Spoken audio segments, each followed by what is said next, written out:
বান্দার অধিকার কাকে বলা হয়? সাধারণত আমাদের সমাজের মানুষ মনে করে বান্দার অধিকার মানে কোনো মানুষ অপর মানুষের যেন কোনো মাল সম্পদ অন্যায়ভাবে না নেয়, চুরি ডাকাতি না করে, তার মাল সম্পদ অন্যায়ভাবে গ্রাস না করে, এটাকে আমরা মানুষের অধিকার হিসাবে মনে করি। কিন্তু না, এতটুকু মানুষের অধিকার না। মানুষের অধিকার তার মাল সম্পদের যেমন আছে, তার মান সম্মানেরও অধিকার আছে। তাই মানুষের জান মাল এবং তার সম্মানের অধিকারকে বলা হয় মানুষের অধিকার বা বান্দার অধিকার।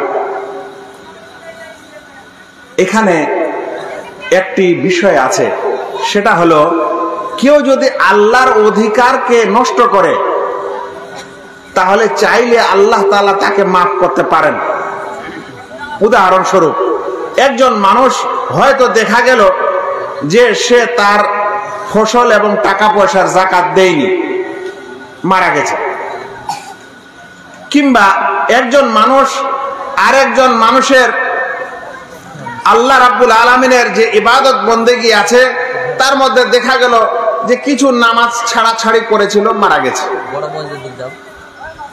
তাহলে এখানে কার অধিকার নষ্ট হলো? আল্লাহ তাআলার। আল্লাহ তাআলার অধিকার যদি কোনো মানুষ নষ্ট করে তাহলে কিন্তু আল্লাহ তাআলা চাইলে এই অধিকার তিনি মাফ করে দিতে পারেন আর সেই ব্যক্তিকে জান্নাত দিতে পারেন। কিন্তু সমস্যা হলো যদি কোনো মানুষ বান্দার অধিকার নষ্ট করে। বিস্তারিত যাওয়ার আগে খুব সহজ করে বলছি, ধরে নেন কোন এক মানুষ অন্যায়ভাবে কোন মানুষের মাল সম্পদ চুরি করেছিল, ছল চাতুরি করে নিয়েছে এবং মারা গেছে। কোন মানুষকে মার্ডার করেছে কিংবা মেরেছে, মারপিট করেছে, মারা গেছে। কিংবা কোন মানুষের আত্মসম্ভ্রমে তার মান সম্মানে হস্তক্ষেপ করেছে, তাকে গালি দিয়েছে, গীবত করেছে, চুগলি করেছে, ইত্যাদি করেছে এবং তারপরে মারা গেছে। এই অধিকারগুলি হলো মানুষ হয়ে মানুষের অধিকার নষ্ট করা। আগের গুলা হলো মানুষ হয়ে আল্লাহর অধিকার নষ্ট করা। আল্লাহর অধিকার যদি নষ্ট হয় তাহলে আল্লাহ চাইলে মাফ করতে পারেন, কিন্তু বান্দার অধিকার যদি নষ্ট হয় তাহলে কি আল্লাহ তাআলা মাফ করে দিবেন?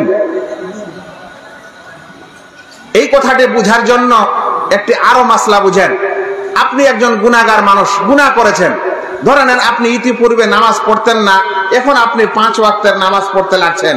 আল্লাহর কাছে আপনি দোয়া করছেন, আল্লাহ আমি বয়স আমার এখন 40, অর্থাৎ আমি যুবক হয়েছিলাম 15 বছর বয়সে। এত বছরের নামাজ আল্লাহ আমি পড়িনি, আদায় করিনি, কাটছেন, আল্লাহ তুমি আমাকে মাফ করে দাও। এটাকে বলা হয় তওবা।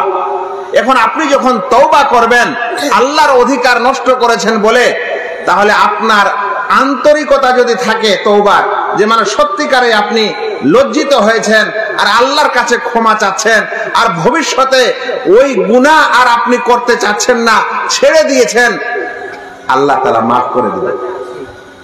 আল্লাহু আকবার। আপনি যতই বড় গুনাহ করেন, কারণ এটা আল্লাহর অধিকার, তিনি মাফ করে দিবেন এবং খুব খুশি হবেন।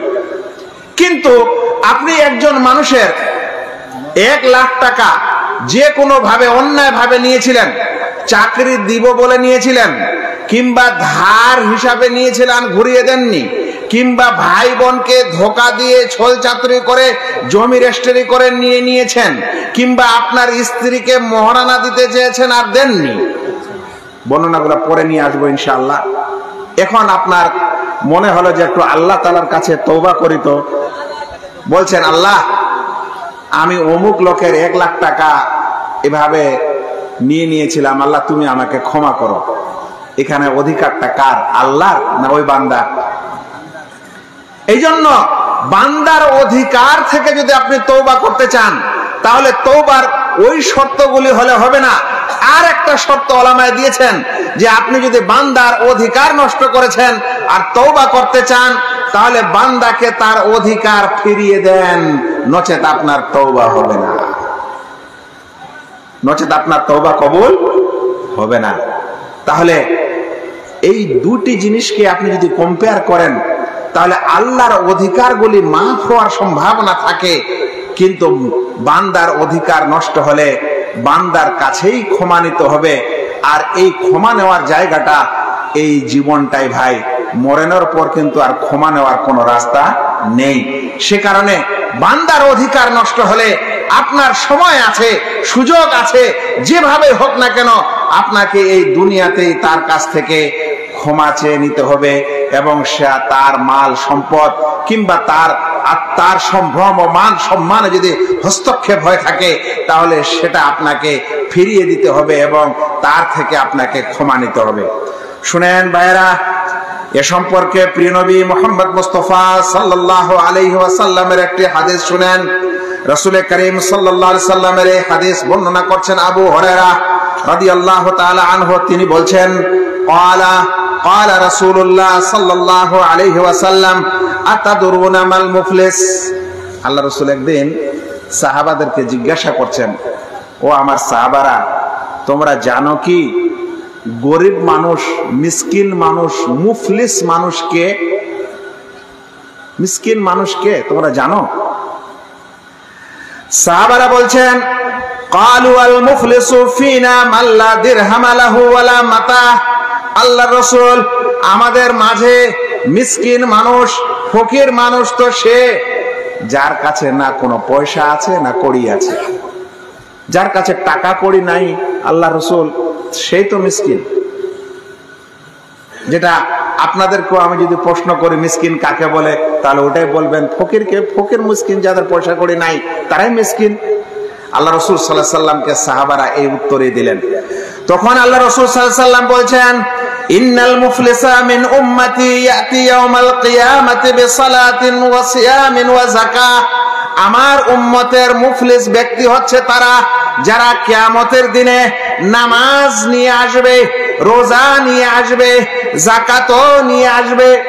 মানে সে ব্যক্তি নামাজি ছিল, সে ব্যক্তি রোজাকারী ছিল, সে ব্যক্তি যাকাত দাতাও ছিল, আর সেই সকল আমলের সওয়াব নিয়ে কিয়ামতের ময়দানে সে আসবে। বড় বড় পাহাড়ের মতো ময়দান, পাহাড়ের মতো নেকির তার মানে পরিমাপ হয়েছে। এটা সালাত, এটা যাকাত, এটা সিয়াম। আল্লাহু আকবার। কিন্তু ওই ব্যক্তির সমস্যা হলো এই যে সে ব্যক্তি মানুষের হক পৃথিবীতে নষ্ট করেছে। ওয়াইয়াতি কাদ শাতামা হাদা। কিন্তু ওই ব্যক্তির অবস্থা হবে এরকম যে দুনিয়াতে সে কাউকে গালি দিয়েছে। এই জন্য একটু আগে বলছিলাম আপনাদেরকে যে মানুষের অধিকার মানে এটা নয় যে টাকা পয়সা শুধু নষ্ট করেছে। মানুষের একটা বড় অধিকার হলো, মানুষের মানে মুসলিমের, এক মুসলিমের অপর মুসলিমের উপর একটা বড় অধিকার হলো যে তার মান সম্মানে আঘাত করা যাবে না, তাকে গালি দেওয়া যাবে না। যেই মুসলিম ব্যক্তি লা ইলাহা ইল্লাল্লাহ বলেছে তাকে আল্লাহ তাআলা সম্মান দিয়েছেন। তাকে আপনি মারতেও পারেন না, তাকে আপনি কাটতেও পারেন না, তাকে আপনি কটু কথা বলতে পারেন না, তাকে আপনি গালি দিতে পারেন না, তাকে আপনি কষ্টও দিতে পারেন না। বলছেন আমার উম্মতের মুফলিস ব্যক্তি সে, মিসকিন ব্যক্তি সে যে নামাজ রোজা যাকাত নিয়ে তো কিয়ামতে হাজির, কিন্তু দুনিয়াতে সে কাউকে গালি দিয়েছে। আর কি করেছে? ওয়াকাযাফা হাদা। এবং পৃথিবীতে সে কোনো মানুষকে অপবাদ দিয়েছে। অপবাদ দিয়েছে ভাই। এই মৌলবিটা দেখে উপরে ভালো মনে হচ্ছে কিন্তু ভিতরটা খুব খারাপ। এই ভিতরে ভিতরে খারাপ কাজ করে। এই লোকগুলা দেখছেন দাড়ি টুপি নিয়ে ঘুরছে, এগুলো দাড়ি টুপি খালি উপরটা, ভিতরটা এদের খুব খারাপ। কি খারাপ? এরা জঙ্গি, এরা জঙ্গিবাদে লিপ্ত। অমুক তমুক মানুষকে বলে এই ভালো মানুষ থেকে ভালো মানুষকে অপবাদ দেয়। আবার খুবই ভালো মানুষ না হলেও সাধারণ মানুষ, আপোষে দ্বন্দ্ব আছে, ওই জন্য অপবাদ দেয়, দিয়ে অন্য মানুষকে সেখান থেকে তাদের থেকে ভালোবাসা ইত্যাদি তাদের নষ্ট করে দেয়। তারপরে বলছে ওয়া আকালা মালা হাদা। আর এই ব্যক্তির অবস্থা এমন যে দুনিয়াতে অন্য মানুষের মাল সম্পদ অন্যায়ভাবে গ্রাস করেছে, অন্যায়ভাবে মাল সম্পদ গ্রাস করেছে। এর বর্ণনা দিতে পারবো কিনা পরে ছিল। অন্যায় ভাবে আজকাল মানুষ দুনিয়াতে কত মাল সম্পদ গ্রাস করছে, মানে দেখে শুনে একেবারে মন জর্জরিত হয়ে যাচ্ছে। আল্লাহু আকবার। নিজের ভাই বোন কেউ একটু পড়াশোনা করেছে, সে একটু কাগজপাতি বুঝে, সে একটু ওই বিএলআরও অফিস টফিস জানে, সেই জন্য নিজের ভাই বোনকে মিরাজ থেকে বঞ্চিত করার জন্য বিভিন্ন কৌশলে সাক্ষী নিয়ে গিয়ে নিজের নামে জমি বেশি করে নিয়েছে। এটা হয় না? হয় না? জানে যে এই জমিটাতে গোলমাল আছে, আবার ওটা কিনছে, আবার মিথ্যা সাক্ষী ইত্যাদি নিয়ে আবার জমির কাগজপত্র ঠিক করে নিজের আওতায় নিয়ে আসছে। মানুষ মাল সম্পদ অন্যায় ভাবে এমন করে মুসলিম ভাইদের খাচ্ছে। আজকাল ভাই কেউ কারো কাছে টাকা ধার নিতে যাচ্ছে তো এক মুসলিম ভাই আরেক মুসলিমকে টাকা ধার দেয় না, দিতে চায় না। কেন জানেন? কারণ জানে যে আজকালে যে টাকা ধার দিয়ে দেয় ও আর টাকা ঘুরিয়ে পায় না। ঘুরিয়ে পায় না ভাই অধিকাংশ মানুষ। অনেকগুলা ক্যামেরা ইউটিউবও চলছে। জীবনে একদিন আমি একবার যাচ্ছি এক জায়গায়, বিদেশেও যাচ্ছি, আবার একটা লোক 2-3 দিন আগে এসে বলল যে আমাকে কিছু টাকা ধার দেন তো, একটা মোটর সাইকেল নিব, তো অল্প কিছু টাকা শর্ট পড়েছে, একটু দেন, আসলে আপনাকে দিয়ে দেবো ইনশাআল্লাহ। তো আমি দিয়ে দিলাম। আবার ওই দিক থেকে যখন ঘুরে এসে রাস্তায় দেখা হলো, সালাম দিলাম, দিয়ে সালাম দিলাম শুধু, ওইভাবে চলে গেল। তারপরে মনে মনে ভাবছি যে নিজেই বলবে হয়তো পয়সাটার কথা। ফের কিছুদিন পর সালাম দিচ্ছি, দেওয়ার পর তখন বলছি ভাই পয়সাটা কবে দিবে? তো বলছে কিসের পয়সা? কি বলছে? কিসের পয়সা? কেন ভাই তুমি টাকা ধার দিলে না আমার কাছে? বলছে কই, কখন দিলে? আমি তো ভুলে গেছি, জানি না টাকা। শেষ। আল্লাহু আকবার। এই ধার দেওয়া ইসলামের একটা সুন্দর বিধান। যে মানুষ কোন মানুষকে 2 বার ধার দেয় তার 1 বার সাদকা করার মতো নেকি পায়। সহিহ ইবনে মাজার হাদিস। আপনি যদি কোনো মানুষকে 2 বার ধার দেন ওই মুসলিম ভাইয়ের বিপদ আপদ দূর করার জন্য, তাহলে 1 বার দান করলে যা নেকি হয় সাদকা করলে ততখানি নেকি পাবেন। কিন্তু ভাই যাকে আপনি দান করছেন তার ঈমান নাই। এখন সে ভাবছে যে কোনো রকম হাতে যদি একটু পয়সা চলে আসে তাহলে ওইটাই আমার পয়সা। ও মানুষ আজকে ধার নিতে যায় না দেওয়ার উদ্দেশ্যে, যে ধার নিব তারপরে আর দিব না। তাহলে একজন মানুষ চুরি করে রাতের অন্ধকারে লুকিয়ে গোপনে, এই মানুষ কিন্তু আপনার কাছে স্পষ্টই চলে এসেছে ভালো বেশভূষায়, আপনার কাছে ভালো কথা বলে টাকা নিয়ে গেল, কিন্তু তার অন্তরে আছে ধার নিয়ে গেলাম, একে কিন্তু আর আমি দিব না। এই কারণে এক মুসলিম ভাই আরেক মুসলিমকে এখন ধার দিতে চায় না, কারণ ধার দিলে টাকা পায় না। তাই কি করেছে? বলে ভাই ধার দেওয়া যাবে না, বন্ধক দিতে হবে। নেন, এখন আর ধার নাই, এখন কি? বন্ধক। আপনাদের দিকে তো জমি জমা আবাদের জিনিস কম আছে, একটু বেরিয়ে যান। গোটা পশ্চিম বাংলার সমাজ জর্জরিত হয়ে গেছে বন্ধক, জমি বন্ধকের ব্যাপারে। টাকা ধার নিতে যাচ্ছে মানুষ, টাকা ধার দেয় না। এখন কি করে? ভাই আমার অমুক জমিটা 5 কাঠা 10 কাঠা 1 বিঘা যা আছে এটা জমিটা নেও বন্ধক, আর আমাকে 1 লাখ 2 লাখ 5 লাখ যা সমাজে চলে ওই হিসাবে টাকা নিয়ে নিল। এখন যার কাছে আপনি জমিটা বন্ধক দিয়ে আসলেন সে ভাবছে যে এ তো 1 লাখ টাকা আমাকে 10 বছরও দিতে পারবে কি পারবে না, তাহলে 10 বছর ধরে আমি এই জমিটা খেতে পারবো। ও এই কারণে বন্ধক দেয়। এখন আপনি দিলেন, আপনি পড়েছেন সমস্যায়, তাই গেলেন মানুষের কাছে টাকা ধার নিতে, টাকা ধার পাওয়া যায় না, দিলেন বন্ধক। যাকে বন্ধক দিলেন সে এখন আপনার বন্ধক থেকে লাভ উঠাতে থাকলো। এইভাবে জমি বন্ধক দিয়ে, বন্ধক যাকে দিলেন সে যদি জমি আবাদ করতেই থাকে, খেতেই থাকে, এটাকে বলা হয় সুদ। এটা কিভাবে সুদ? সমাজের মানুষ একটু বুঝেন। আল্লাহ রাসূল সাল্লাল্লাহু আলাইহি ওয়াসাল্লামের একটি হাদিস এসেছে, আর হাদিস হিসাবে অনেকে এটাকে না মানলেও সাহাবায়ে কেরামের আসার হিসাবে সকলে মেনেছেন। তারা বলছেন কুল্লু কারদিন জাররা নাফআন ফাহুয়া রিবা। প্রত্যেক এমন ঋণ যেই ঋণের মাধ্যমে আপনার কাছে লাভ আসে সেটাই সুদ। প্রত্যেক ঋণ যার মাধ্যমে কি আসে, আপনার লাভ আসে, সেটাই সুদ। এখানে আপনি ঋণ দিলেন, ঋণ নিলেন, আর অন্যদিকে আপনি ওই লাভ উঠাচ্ছেন তার বন্ধকওয়ালা জমিটা থেকে। ভাই একটা কথা বলে মনে রাখেন, বন্ধক কেন আপনি আবাদ করতে পারবেন না? কারণ বন্ধক হচ্ছে আমানতের জিনিস। উদাহরণস্বরূপ, আপনি কোথাও যাচ্ছেন কোনো কারণে হঠাৎ, আর বললেন যে ভাই আমার এই মোটরসাইকেলটা বা আমার এই মোবাইলটা রাখেন, আমি অমুক জায়গায় যাচ্ছি, একদিন দুদিন পর আসবো, তখন আপনি আমাকে দিয়েন। এই যে আপনি জিনিসটা ওর কাছে রেখে গেলেন বন্ধক, এই বন্ধকটা আপনি উপকৃত হতে পারেন? উপকৃত হওয়া যাবে না। কারণ আল্লাহ রসুল, ওলামারা বলছেন যে বন্ধকের হাত হচ্ছে আমানতের হাত, আর আমানত ব্যবহার করা যায় না। আমানত ব্যবহার করলে আমানতের খেয়ানত হয়। এখন আপনি বন্ধক যাকে দিচ্ছেন, এই বন্ধকটা হচ্ছে আমানতের হাতে গেল, ওখানে সেটা আমানত মনে না করে সেটাকে তারা লাভ উঠানোর একটা পদ্ধতি আর নিয়ম বানিয়ে নিল। আপনি এদিকে 1 লাখ টাকা দিতেও পারছেন না, ওইদিকে জমি ছুটছেও না। ও এইভাবে দেখা গেল যে কয়েক লাখ টাকার জমিতে ফসল আবাদ করে নিল, আর পরে তখন আপনি মিসকিন 1 লাখ টাকা নিয়ে হাজির হয়েছেন, ও কয়েক লাখ টাকা লাভ তুলে নিয়েছে। এইভাবে এখন ধার না দেওয়ার কারণে চলে এসেছে কি, বন্ধকের প্রথা, আর বন্ধকের নামে সমাজে চলছে সুদ।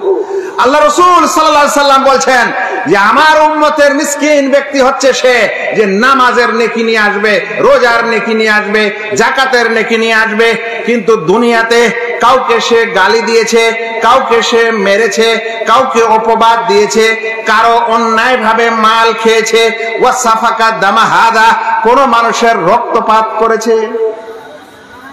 ভাই একজন মুসলিম কালেমায় শাহাদাত পড়ার পর সম্মানিত, ওকে আপনি 1 থাপ্পড় দিতে পারেন না। আপনি হত্যা কিভাবে করতে পারেন? আপনি ওকে 1 থাপ্পড় দিতে পারেন না। আপনি তাকে লাঠি দিয়ে কিভাবে পিটতে পারেন? আপনি তাকে 1 থাপ্পড় দিতে পারেন না। আপনি তাকে ছুরি হাতিয়ার দিয়ে চমকাতে কিভাবে পারেন? কোন রূপেই পারা যাবে না। কারণ মুসলিম ব্যক্তি সম্মানিত, তার ঈমানের কারণে তার জান মাল সম্ভ্রম সবই সম্মানিত। আপনি জানেন সাহাবারা কোন এক ক্ষেত্রে একজন দাসীকে একটা থাপ্পড় দিয়েছিল, তার বিনিময়টা তাকে কতখানি দিতে হয়েছিল? হাদিসের ব্যাখ্যা না গিয়ে আগে হাদিসটা শেষ করি, শুনেন। তারপরে বলছেন ওয়া দারাবা হাদা, আর এই ব্যক্তিকে মেরেছে, সেই ব্যক্তিকে মেরেছে। কিয়ামতের দিনে অনেক নেকি নিয়ে এসেছে, কিন্তু এরকম দুনিয়াতে মানুষের অধিকার নষ্ট করেছে, আর অনেক নেকি নিয়ে কিয়ামতের ময়দানে হাজির হয়েছে। এরপর বিচার হবে ভাই, বিচার। যে তুমি নেকি তো নিয়ে এসেছো, ঠিক ভালো কথা, কিন্তু দুনিয়ার মানুষের অধিকার যে নষ্ট করেছো, এটার হিসাব কিভাবে হবে? তখন রাসূল করিম সাল্লাল্লাহু আলাইহি ওয়াসাল্লাম বলছেন ফায়ুতা হাদা মিন হাসানাতিহি ওয়া হাদা মিন হাসানাতিহি। তখন সেই ব্যক্তিকে, মানে যে ব্যক্তির উপর জুলুম করা হয়েছিল দুনিয়াতে, তার অধিকার নষ্ট করা হয়েছিল, ওই ব্যক্তিকে এই ব্যক্তি যে নামাজ রোজা নিয়ে এসেছে এর সওয়াবগুলা ওকে দেওয়া হবে। কারণ ওখানে তো আর টাকা পয়সা নাই, ওখানে কি হবে? ওখানে সওয়াব আর আযাব। তো দুনিয়াতে মানুষের অধিকার নষ্ট করে মারা গেছে, দিয়ে যায়নি, বান্দার হক দিয়ে যায়নি, আখেরাতে হাজির হবে নেকি নিয়ে। আল্লাহ তখন ওই নেকিগুলা ওই ব্যক্তিকে দিবেন যার হক নষ্ট করেছে। চিন্তা করেন ভাই, আপনার এই নেকি যখন ওর কাছে যেতে লাগবে, আর আপনি এত বেশি বান্দার অধিকার নষ্ট করেছেন যে একেবারে সব নেকি শেষ। যত নেকি দুনিয়াতে করেছেন সব নেকি শেষ হয়ে যাবে। শুনেন রাসূল করিম সাল্লাল্লাহু আলাইহি ওয়াসাল্লামের এই হাদিস। আল্লাহ রাসূল বলছেন ফাইন ফানিয়াত হাসানাতুহু ক্বাবলা আন ইয়াকদিয়া মা আলাইহি।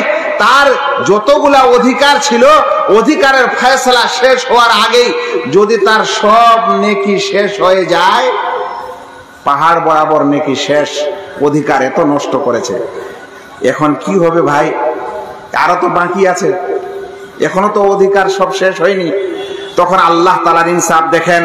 আল্লাহ রাসূল সাল্লাল্লাহু আলাইহি ওয়াসাল্লাম বলছেন আখাযা মিন খাতায়াহুম ফাতুরিহাত আলাইহি, অতঃপর ওই ব্যক্তি যার হক নষ্ট করেছিল ওকে তো নেকিগুলা দিল, এরপর ওর গুনাহগুলা এর উপর চাপাতে শুরু হবে। এটা কখন? যখন অধিকার এতখানি নষ্ট করেছে যে যত সওয়াব দিয়ে দেওয়া হলো তারপরেও অধিকারের ফয়সালাটা শেষ হলো না। এরপর তখন আল্লাহ রাসূল সাল্লাল্লাহু আলাইহি ওয়াসাল্লাম বলছেন, যখন তার সব নেকি শেষ, তখন আল্লাহ তো আর বেইনসাফ নন, আল্লাহ ইনসাফ করবে নেই। এখন ওর গুনাহ, যার অধিকার নষ্ট করেছিল, ওর পাপ এর উপর চাপাতে লাগবে, এর উপর চাপাতে লাগবে, চাপাতে যতগুলা নেকির পাহাড় নিয়ে গেছিল এরকম আবার গুনার পাহাড় হয়ে যাবে। এরপর কি হবে? সুম্মা তুরিহা ফিন্নার, অতঃপর আগুনে জাহান্নামে ফেলে দেওয়া হবে। যা, হাদিসটিকে ইমাম মুসলিম বর্ণনা করেছেন। এখন আমাকে বলেন ভাইয়েরা, যদি আমরা দুনিয়ার মানুষের অধিকার নষ্ট করে মারা যাই, আমাদের এরকম যদি অবস্থা হয়, কিয়ামতের ময়দানে একটা নেকি নয়, অর্ধেকটা নয়, জাররা অনু নেকির প্রয়োজন হবে। ওই সময় যদি আপনার এই সওয়াবগুলা কাটতে থাকে আর ওই মানুষের কাছে যেতে থাকে, বলেন তো আপনার অবস্থা কি হবে ভাই? এই জন্য রাসূল করিম সাল্লাল্লাহু আলাইহি ওয়াসাল্লাম বলেছেন, মান কানাত লি আখিহি ইনদাহু মাদলিমা মিন ইরদিন আও মালিন, যদি পৃথিবীতে কোন মানুষের অধিকার নষ্ট করেছে, তার সম্মানে আঘাত করেছে, কিংবা তার মাল সম্পদ ধ্বংস করেছে, নস্যাৎ করেছে, তাহলে সে যেন ফালিয়াতাহাল্লালহুল ইয়াউম, সে যেন আজই এই দুনিয়াতেই সেটা সমাধান করে নেয়। কোথায় সমাধান করে নেয়? এই দুনিয়াতেই যেন সমাধান করে নেয়। কেন ভাই? কাবলা আইয়ুখাযা মিনহু ইয়াওমা লা দিনারা ওয়ালা দিরহাম, ওই দিন আসার পূর্বে যেদিন মানুষের কাছে দিনার দিরহাম থাকবে না ভাই, টাকা পয়সা আর থাকবে না। এই জন্য দুনিয়াতে মীমাংসা করে নেওয়াটা সহজ, আখিরাতে মীমাংসা করাটা কিন্তু সহজ নয়। কারণ আখিরাতে ওই স্কোপ থাকবে না। দুনিয়াতে আপনি তার হাতটা চেপে ধরে বলতে পারেন, তার সামনে কাঁদতে পারেন, তাকে যদি মানাতে পারেন, তাহলে কিন্তু মাফ হতে পারে, কিন্তু আখিরাতে আর এই সুযোগ থাকবে না।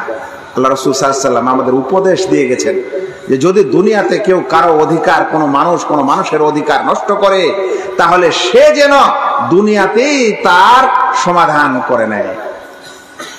ওইরকম মৌলভী সাহেব আবার হয়েন না, নাম বলবো না, গীবত হয়ে যাবে। এমন একজন আলেম মানুষ, তাকে সমাজের সবাই চিনত। তিনি ট্রেনে সফর করতেন তো টিকিট কাটতেন না। ট্রেনে সফর করতেন আর কি করতেন না? টিকিট কাটতেন না। আমরা ছাত্ররা একবার কথায় কথায় বলেই দিলাম যে শেখ, এই যে ট্রেনে আসছেন আর যাচ্ছেন আর আপনি টিকিট কাটেন না, তো কেন টিকিট কাটেন না? তো বলছে, তোমরা কোরআনে পড়োনি? আল্লাহ তাআলা বলছেন, ফালা নুকিমু লাহুম ইয়াউমাল কিয়ামাতি ওয়াজনা, আমি কিয়ামতের দিনে ও মুসলিম মানুষের নেকি বদি মাপ করার জন্য কোনো দাড়ি পাল্লা, কোনো পরিমাপ আমি স্থাপন করব না। কি বলছেন উনি? সত্যিকার এই কথাই বলেছিলেন। আমি আপনাকে বলছি, কারণ এই অধিকারটা বুঝাতে হবে। এরকমও মানুষ আমরাও আছি অনেকে, যে এটা আমাদের অমুসলিম দেশ, সরকারের মাল সম্পদ অমুক তমুক একটু এদিক ওদিক করলাম তো কি হলো? এগুলা হলো বেকুব শয়তানি প্ররোচনা। শুনেন, আমাকে বলছেন যে আল্লাহ তাআলা বলছেন, ফালা নুকিমু লাহুম ইয়াউমাল কিয়ামাতি ওয়াজনা, কিয়ামতের দিনে তো ওর কোনো আমরা পরিমাপ, দাঁড়িপাল্লা নির্ণয় করব না, স্থাপন করব না। তাহলে আমি যদি এই সরকারের মাল নষ্ট করেই নিয়েছি ধরে নাও, তাহলে তো এটার কোনো বিচার আচার হবে না। ভাই, কাফের মানুষের জন্য নয় পরিমাপ নির্ণয় হবে না, কিন্তু আপনারটা কি হবে না? আমাদেরটা হবে না ভাই? মুমিন মানুষের হবে না? তো ওখানে কি আল্লাহ তাআলা ধরবেন না যে তুমি ওই দিন সফর করেছিলে তো টিকিট কাটনি? খবরদার, সরকারি মাল সম্পদ, যার যেটা অধিকার, এগুলা সব অধিকার দিতে হবে, সেটা মুসলিম হোক আর অমুসলিম হোক, সেটা সরকার হোক আর পাবলিক হোক, সবার অধিকার সমান দিতে হবে। এটা ইসলামের সৌন্দর্যতা, এখানে ইসলামের গৌরবতা আছে। যদি মানুষ এখানে অবহেলা করে, এখান থেকে মানুষের বদনাম এবং চরিত্র নষ্ট হতে শুরু করে। আমি কোথায় ছিলাম যেন, যে এই অধিকার কিয়ামতের দিনে এক এক অনু পরিমাণও আল্লাহ রাব্বুল আলামিন নেবেন। এটা ভাবিয়েন না যে আমি ও মুসলিমের অধিকার নষ্ট করছি তাহলে আমার কিছু হবে না। না, ও মুসলিমের হিসাব কিতাব আলাদা, কিন্তু আপনার হিসাব কিতাব তো হবে। আল্লাহ তাআলা কোরআনে বলছেন, ফামাই ইয়ামাল মিসকালা যাররাতিন খায়রান ইয়ারা ওয়া মান ইয়ামাল মিসকালা যাররাতিন শাররান ইয়ারা। যে ব্যক্তি অনুপরিমাণ কোনো ভালো কাজ করবে, সেই অনুপরিমাণ তার সে সওয়াবের কাজটার বদলাও সে দেখতে পাবে। আর যদি অনুপরিমাণ কেউ যদি গুনার কাজ করে, পাপের কাজ করে, তাহলে সে সেটাও পাবে। কিয়ামতের দিনের এই পরিমাপের সম্পর্কে কথা শুনবেন, আমার বিষয় আলাদা হয়ে যাবে। একটা কথা বলে দিই, কোন অমুসলিম মানুষের যেহেতু তাদের নেকি এবং গুনার বিষয় নেই, সেজন্য তাদের ঠিক আছে, তাদের পরিমাপ স্থাপন করা হবে না। কিন্তু আপনি মুমিন হলে আপনার পরিমাপ দাঁড়িপাল্লা স্থাপন করা হবে, আর এটা হবে ন্যায়ের দাঁড়িপাল্লা। এখানে অনুকে যত ভাগে ভাগ করা যেতে পারে, সমস্ত ভাগের ছোট ভাগটারও সেখানে ওজন উঠবে। আমাদের দুনিয়াতে সবচেয়ে সূক্ষ্ম ওজন হলো স্বর্ণের পরিমাপটা, কিন্তু স্বর্ণের দাড়ি পাল্লাটা যে আছে এদিক ওদিক যে মাপা হয়, ওখানে যদি একটি বালু কোনা বা ধুলা কোনা লেগে যায় তো ওটার ওজন হবে? ওটার ওজন আসবে? ওটার ওজন এখনো আনতে পারেন না, এখনো ধুলাবালি লেগে থাকে দাড়ি পাল্লাটাতে, কোনো ওজন আসে না। কিন্তু আল্লাহ তাআলার কাছে ওরকম অনুকে ভাগ করার পর যত দূর যায়, ততটুকুও যদি ভালো কাজ করেন, কিয়ামতের ময়দানে আপনি তারও বদলা পাবেন। আল্লাহু আকবার। তবে ওই দাড়ি পাল্লাটার কথা বলার শেষ কথা আমার নাই এখানে আলোচনায়। একটাই শুধু কথা বলে দিই, ওই পরিমাপে কোন আমলটা সবচেয়ে বেশি ভারী হবে ওটা বলে দিই। ইমাম বুখারী রাহিমাহুল্লাহ তার হাদিসের লাস্ট হাদিসটি নিয়ে এসেছেন, বলছেন, কালেমাতানে হাবিবাতানে ইলার রহমান। দুটি এমন বাক্য আছে যেটা আল্লাহর কাছে, রহমানের কাছে খুবই প্রিয়। দুটি এমন বাক্য আছে যেটা কার কাছে? রহমান, ওই আল্লাহ যিনি, তিনি হচ্ছেন রহমান, বলছেন তার কাছে ওই দুটি বাক্য খুবই প্রিয়। তারপরে কি বলছেন? হাবিবাতানে ইলার রহমান খাফিফাতানে আলাল লিসান। বলতে খুব সহজ, গুণটা দেখছেন ওই দুটি বাক্যের। বলছেন আল্লাহর কাছে খুব প্রিয়, আর বলতে জবানে মুখে উচ্চারণ করতে খুব সহজ। তারপরে বলছেন ওয়াসাকিলাতানে ফিল মিজান, আর এই পরিমাপ, এই নেকি এবং গুনার পরিমাপের পাল্লাই হবে সবচেয়ে বেশি ওজনের। ওজন হবে সবচেয়ে বেশি। ওই দুটা শব্দ জানা দরকার না দরকার নয়? একদম সহজ। দেখেন আল্লাহ রাসূল সাল্লাল্লাহু আলাইহি ওয়াসাল্লাম বলছেন সহজ, আল্লাহর কাছে পছন্দনীয়, কিন্তু পরিমাপে ভাই খুব ভারী। সেটা হচ্ছে সুবহানাল্লাহি ওয়া বিহামদিহি সুবহানাল্লাহিল আযীম। আরেকবার বলছে সুবহানাল্লাহি ওয়া বিহামদিহি সুবহানাল্লাহিল আযীম। এই যে মানুষ আমরা রাস্তায় চলাচল করি, কেউ গান বলি, কেউ চিন্তা করে, কেউ আর কিছু করি। একজন মুসলিম মানুষ চলাফেরা করবে, আল্লাহ তাআলার জিকির আজকার করবে, অন্য কথা বলবে না, কম করে হলে চুপ থাকবে। আজ মানুষ কথা বলতে লাগছে, শুরু করছে একটা দিয়ে, শেষ করছে একেবারে এই ভারতবর্ষ পার হয়ে সৌদি আরব পাড়ি দিয়ে আমেরিকা। আর এই পার্লামেন্টটা কি জানেন? এই পার্লামেন্টটা সব গ্রামের মোড়ের চায়ের দোকান।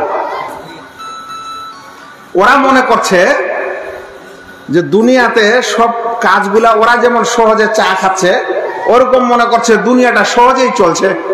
একটা পার্লামেন্ট আর একটা দেশ মনে হচ্ছে এমনি চলছে। আর ওরা এমনও মনে করছে যে ওরা যেটা সিদ্ধান্ত দিল এই চায়ের দোকানে, এইটাই সঠিক, দুনিয়ার একদম সব রাজাকে মানতেই হবে, আর এটা মানলে এখনই সমাধান হয়ে যাবে। এরকম তাদের যুক্তি, এরকম তাদের কথা, মানসিকতা। খবরদার, মানুষকে জবানকে হেফাজত করতে হবে। এই যে বলছিলাম যে মানুষের এই অধিকার নষ্ট শুধু টাকা পয়সা নয়, মানুষের অধিকার নষ্ট হয় আপনি যদি কোনো মানুষের গীবত করেন, চুগলি করেন, তাহলেও তার অধিকার নষ্ট হয়।